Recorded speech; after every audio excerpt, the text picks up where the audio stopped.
So I'll start with the idea of the WYRED project, like to give you a general, frame what it is about, what's the idea, and what's behind that, and then Murat will go a little bit more into, what we were doing in the platform. So basically, the issue that we wanted to address with the platform was that young people normally have a lot of freedom to speak their minds on social media, and different platforms that they use. But in most of the cases, these voices are not counted. YU International, with a couple of more partners, I guess we're around 10, decided to create this online platform, which would be similar to what people do online in social media.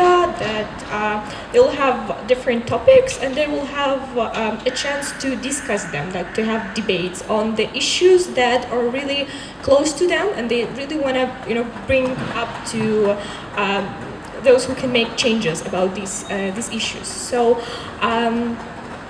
That was the aim, to involve people, to bring them into this online environment, which is safe, unlike social media, and there is a lot of hate speech going on and so on. So to bring them into this online space and to help them have constructive dialogue between each other. The interesting thing is that this platform is not involves not only young people, but also MPs and other stakeholders that can follow the flow of the conversations, and that can take into consideration the things that are happening there, and the voices and the ideas that the people bring up, and then they can also further on use during their decision making process. So we've had a couple of conversations running that use, let's say, propose the topics that they are really interested in, and we had these facilitated conversations going on, which I and Murat facilitated a little bit. And maybe he can tell a bit more about the things we were involved in, like more deep into the conversations. As Lily said, WYRED is a fully safe zone. Hardly you can get into arguments about different topics, or somebody insults you, or you have an issue with whatever somebody said, and that's why we are facilitating this process. And also it's important because why we try to promote WYRED as a non-formal educational tool. That non-formal education also can happen in the digital platform, in the online world, which is very important, because the internet and platforms, online digital tools are becoming every day more and more part of our lives. So why not using them? And then I would like to connect now to this digital activism. Either it's political, non-political, social, environmental, whatever it is. If we take actions in order to change that and to open people's minds and try to make them also stand for that cause, then we are all activists for some reason, one another, regardless. And what kind of activism do we do offline? Let's say we organize panel discussions, debates, workshops, training courses, gatherings, going outside and protesting and using every possible way that we can actually make sure that our voice is heard, right? Then how we can transform this kind of activism into the digital society. Manuel mentioned Facebook, Instagram, YouTube, Twitter, Reddit, which I'm not part of it. What do we consider activism in the digital society? Hashtags, commenting on a post, or sharing a vlog on YouTube, on Facebook, wherever, it can be part of activism. But it's important that sometimes we forget when we do this kind of things, that not everybody has the same information as we do. Not everybody comes from the same background as we do, so we don't have a common understanding about this kind of stuff. And this is exactly what we were trying to do with WYRED. Make sure that young people are sharing common information on a common topics that they are standing for, in order to have some kind of common ground when we are doing some kind of activism. Either it's for gender, either it's for, like, I don't know, online safety, and etc. And this is very important. As you said, as it was mentioned before, like, you know, what is online activism and what I do on Facebook, when somebody's, you know, when somebody's not on the same page with me, then I make sure that, you know, I take some kind of action, write and comment on it, or put a heart on it, whatever is it. But then that's why it's very important that we know for what we are standing and that we have enough information about what we are standing for. Because then you don't want to get into an argument with somebody that is not on the same level, as informative as, you know, with a background as you are.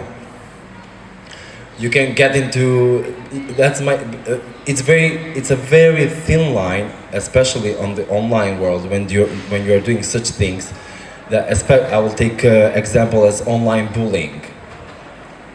When there are so many people that are trying to stand against online bullying, but then when you get to this kind of online debate and talks through all these threads of tweets or comments, it's a very thin line that you can actually make your point or you become yourself a bully.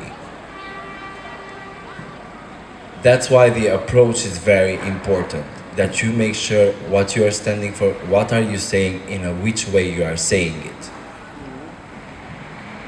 Yeah, I just wanted to add that, look, if you talk about this, you know, political activism and so on, petitions that you create are also, you know, kind of activism, that you motivate people, you know, sign them and, you know, bring some change. And actually Murat started talking a little bit about, you know, these like, I don't know, drawbacks of online activism, you know, like being like this hate speech and bullying people and so on. And that's actually what I wanted to bring up, and just to add to the like the general concept of online activism, that, well, sometimes we think that we do this online activism, you know, sharing these messages with our friends, you know, like I'm really into this, I don't know, eco things and so on, and I really stand for it. But if we share it just only with our friends, this is not considered as online activism, you know. But if you already share it with your, like, on your news feed, like on your page, you know, like for many people to see and react and like, even like, not that, this is not the way digital activism is effective, but still, when people see it, when a lot of people see it, you kind of bring this issue to the world. Coming back to some ideas that I have about, you know, digital activism and why sometimes it is not that effective, is that we use social media for that, and we know that social media is the place for everybody to speak up, to, well, we have our freedom of speech, right? But on the other hand, this is a space where most people get into arguments which are, you know, not that, well, not facilitated in a way, and they can get really harsh into, you know, more offensive way. And what online activists tend to do, they tend to close up a little bit and create these little, you know, bubbles. Being, you know, surrounded, like trying to get rid of the people that they don't really like, and they create this very nice atmosphere of those who do, you know, the same thing. They promote different cool ideas, but they do not involve those who speak against these ideas, and they do not get into conversations with them. And this is very easy to do on social media, because you have, I don't know, you can block people, you can just, I don't know, delete them from your friends list, and that's it. And that's how you just appear in this, you know, little nice bubble of the world, which is, you know, all pink and all sunny and so on. And that's why, like, Wired as a platform is a place for different people with different opinions to come to discuss. Even if they have completely contradictory thoughts, there are facilitators who keep track of what's happening and keep, you know, the discussion into this more polite mode, let us say, you know, keeping everything in order, let's say, summarizing and maybe helping like people express themselves in a way that would be more constructive than if it happens just in, you know, on social media, commenting, and so on.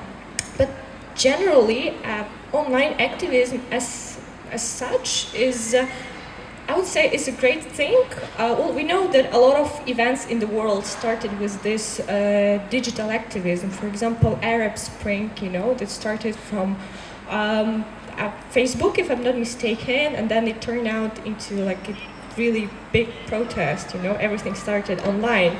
The same I can say about my own country. The revolution that we had in 2014 also started with like just a little post on Facebook, and that's how the whole country changed for like in five years. That was a great thing. So online space is a really cool thing to, you know, to mobilize people, to get them to get together, you know, for them to bring some changes into offline world. That's how it is, like online transfers into offline. About non-formal education that we are using, this is actually a question that this online activism, I would say, is quite new to people who are involved into non-formal education, and we're, you know, trying to figure out the ways and the approaches we can use as non-formal educators in online world. But the thing is that you know, this digital community, this digital generation is changing so fast that you know, trying out sometimes can take so much time that you do not keep up with everything that is happening around, and you know, trying to transfer online to like offline tool into online can take more than the generation can you know, perceive. And you know that these new generations have very little attention span, and you know, this fragmented you know, memory and so on, that they all the time they need something new, and this is the challenge that we were having with the WYRED project. You know, it's really hard to involve people into these deep conversations because Facebook, Twitter, they give people really cool you know, space just to have these shallow comments, to argue, to fight for, you know, hour, 2 hours, and that's it. But it doesn't really give them chance to have to go deep into different topics, to get deep into conversations that could bring more change than just, you know, like simple arguing. One of the things that you mentioned is the power of non-formal education to create this safe space. Can you elaborate? Why did you chose these methods, and why? And my follow-up question is: do you think they're extendable to outside of the WYRED project? Can you transpose these techniques to a broader, like Facebook, Reddit, whatever? What I wanted to say, like connecting to the question as well, is that all these, you know, video and things that companies are using, you know, it appeals to our emotions, and it's very easy to spark and to react to it. That's why it creates so much, you know, feedbacks and so many conversations in the societies, and yeah, it gets uncontrollable. That's why I mentioned that non-formal education is really, you know, like into having this kind of control over the flow, not control over the opinions or so on. So So why non-formal education is really, which I consider a really cool thing to use in this kind of online activism, is that first of all, it is like a voluntarily thing. So you don't make people do that. People join these conversations because they are interested in the topics and they really want to bring some change. There are a lot of methods in non-formal education that can be appealing to young people online, that can be, you know, kind of adapted. Yeah, WYRED is one of the methods. Yeah, these, I would say, these are like buzz groups, you know, that we have offline, people like different, like little groups discussing different topics, which is WYRED for. But there are many more. For example, we all know storytelling, which is very popular among, well, non-formal educators.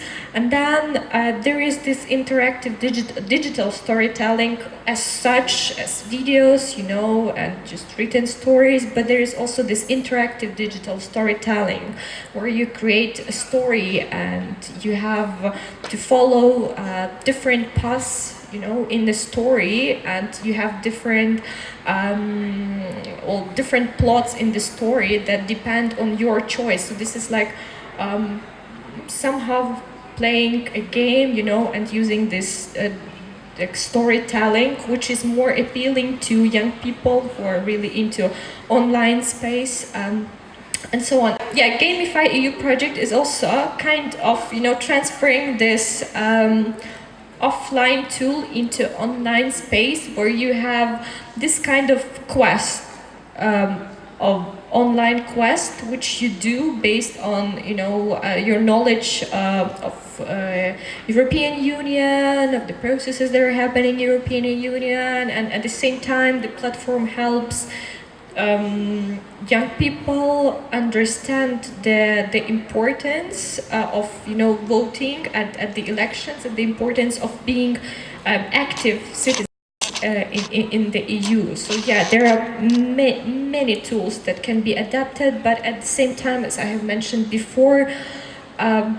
everything is changing and it really takes time to adapt these things. So we can, you know, we cannot predict how it will be in a year or 2 years.